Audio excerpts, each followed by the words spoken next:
Sandy Shah তার বিপক্ষে গিয়ে কিন্তু আইনজীবী পদক্ষেপ নিয়েছে। কি জন্য তার বিপক্ষে আইনজীবী পদক্ষেপ নিল, এমনকি হাইকোর্টে কিসের জন্য তার বিপক্ষে গিয়ে কেস করা হলো।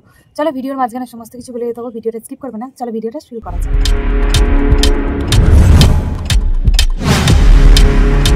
যেহেতু সোশ্যাল মিডিয়া থেকে অর্থাৎ ফেসবুক থেকে প্রচুর পরিমাণে আর্নিং দিচ্ছে ভিউসের কারণে, তাই কিন্তু যে যেরকম পারছে সেরকম ভিডিও বানাচ্ছে। তবে হ্যাঁ, মেয়ে এবং বউরা বেশি একটু নাচানাচি করছে। স্যান্ডির জন্য যেটা কেস করা হয়েছে, যেটা স্যান্ডি সাওয়া, যার বিরুদ্ধে কিন্তু সঙ্গীতা দিদিভাই একদম কেস করেছে হাইকোর্টে। কিসের জন্য? বিষয় হলো, আসলে সঙ্গীতা দিদিভাই উনি একজন আইনজীবী।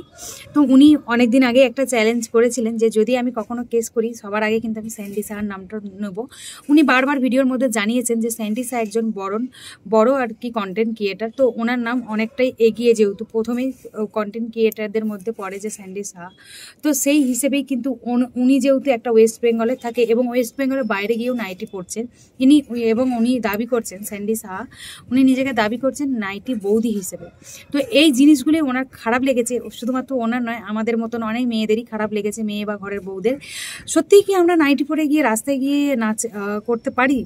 আমার মনে হয় না। তো একদমই নয়। শুধুমাত্র যে নাইটি পরেছে এমনটা নয়, এমনকি প্যাড বা কর্নব এই সমস্ত নিয়েও কিন্তু উনি ড্রেস বানিয়ে সেটাকে পরে রাস্তায় বেরিয়েছে। সত্যি কথা, এগুলো খুব ভীষণ লজ্জাজনক বিষয়।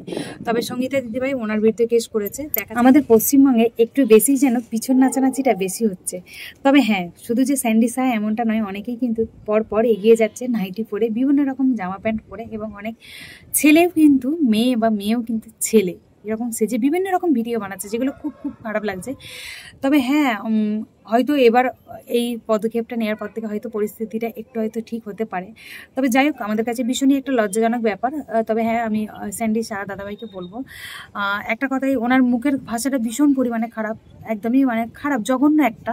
তবে উনি হয়তো বলতেই পারেন যে আমি যেটা পড়বো সেটা আমার পার্সোনাল ব্যাপার, ঠিক আছে, কিন্তু তার মানে এটা নয় যে ওয়েস্ট বেঙ্গলের বা কলকাতার পশ্চিমবঙ্গের মেয়ে বউদেরকে তুমি ছোট করতে পারো নাইটি বৌদি হিসেবে, যেটা তুমি ইন্ডিয়ার বাইরে গিয়েও করছো।